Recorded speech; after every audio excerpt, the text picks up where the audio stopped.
जय श्री राम, जय बजरंगबली। हवेली और माजी की आस्था। यह सारी कहानी भगवान के विश्वास पर है। प्लीज़ आपसे रिक्वेस्ट है, जो कोई भी इस समय इस कहानी को सुन रहा है, कहानी को बीच में आधा अधूरा छोड़कर ना जाए। इससे भगवान का अपमान होता है। भगवान का अनादर ना करें। श्रद्धा और विनम्रता के साथ इस कहानी को पूरा ध्यान से सुने। दोस्त, कहानी कुछ इस तरह है। गांव के बाहर एक पुरानी और वीरान हवेली थी। लोग कहते हैं वहाँ जो भी गया कभी लौटकर वापस नहीं आया। बच्चे तक उस ओर जाने से डरते थे, लेकिन हमारी माँ जी वह निडर थी। उनके बाल सफ़ेद हो चुके थे, आँखों में अनुभव की चमक थी और उनके होठों पर हमेशा भगवान का नाम रहता था। वह हमेशा श्री राम का नाम रटती रहती थी। एक दिन ठंडी रात में जब पूरा गांव सो रहा था, तब माजी के दरवाजे पे किसी ने दस्तक दी। माजी ने जैसे ही दरवाजा खोला, एक अजीब सी औरत खड़ी थी। हल्की चांदनी में उसका चेहरा चमक रहा था। वह अजीब सी आवाज में बोली, माजी मेरी मदद करो। माजी ने पूछा, कौन हो तुम?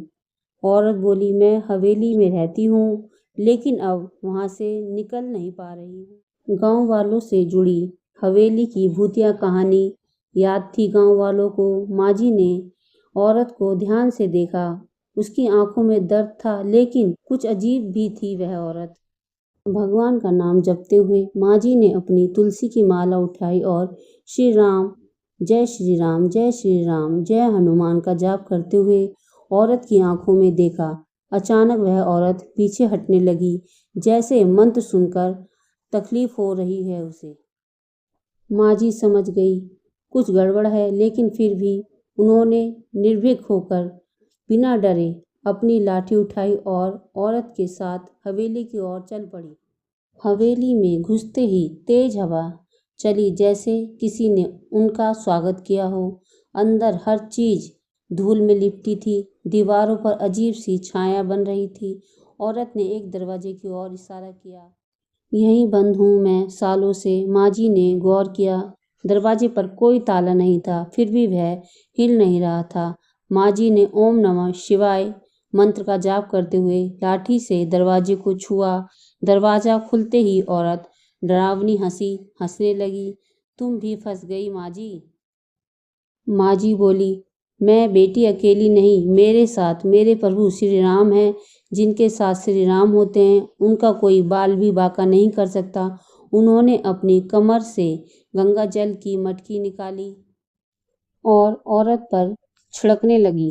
वह औरत चीखने लगी, चिल्लाने लगी, बचाओ, मुझे छोड़ दो।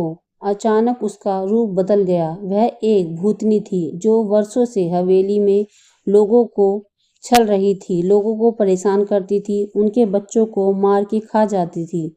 भगवान का नाम सुनते ही भूतनी तड़पने लगी और धीरे धीरे धुएं में बदल गई और बदलकर गायब हो गई। माजी ने कहानियों में इस हवेली में गुप्त खजाने के बारे में सुना था। जब धुआं छटा तो माजी को कमरे में एक पुराना संदूक दिखा। खोलते ही अंदर सोने की मोहरें थी। माजी समझ गई यह खजाना लालचियों को फंसाने के लिए था। माजी ने यह खजाना गांव में बांट दिया और कहा, यह श्री राम की कृपा से हुआ है, इसे सभी में बांट दें। यही सच्ची भक्ति होती है। हवेली फिर से वीरान हो गई, लेकिन अब वहां से डरावनी आवाजें नहीं आती थी। गांव के लोग माजी की भक्ति और बहादुरी की मिसाल देने लगे। लोगों ने माजी से पूछा, माजी आपको डर नहीं लगा? माजी ने मुस्कुराकर कहा, जहाँ राम का नाम हो वहाँ डर कैसा। इस तरह भगवान के आशीर्वाद से माजी ने गांव को एक नया किस्सा दे दिया, एक ऐसा किस्सा जो पीढ़ियों तक सुनाया जाता रहा। तो दोस्त, यही थी माजी की रहस्यमय और रोमांचक कहानी। कैसे उन्होंने अपनी भक्ति और साहस से भूतनी को हराया और गांव के लिए खजाना भी पाया। आपको यह कहानी, हमें उम्मीद है, पसंद आई होगी। प्लीज़ वीडियो को लाइक करें और अपने दोस्त और परिवार के साथ शेयर करें। हमारे चैनल को सब्सक्राइब करें। आपके सपोर्ट से हमें और भी शानदार कहानी डालने की प्रेरणा मिलती है। प्लीज़ नीचे कमेंट करके जय श्री राम अवश्य लिखें। कहानी में आपको क्या पसंद आया यह भी बताएं।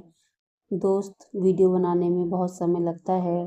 प्लीज़ वीडियो को लाइक ज़रूर करें। अगली दिलचस्प कहानी के साथ, तब तक के लिए जय श्री राम।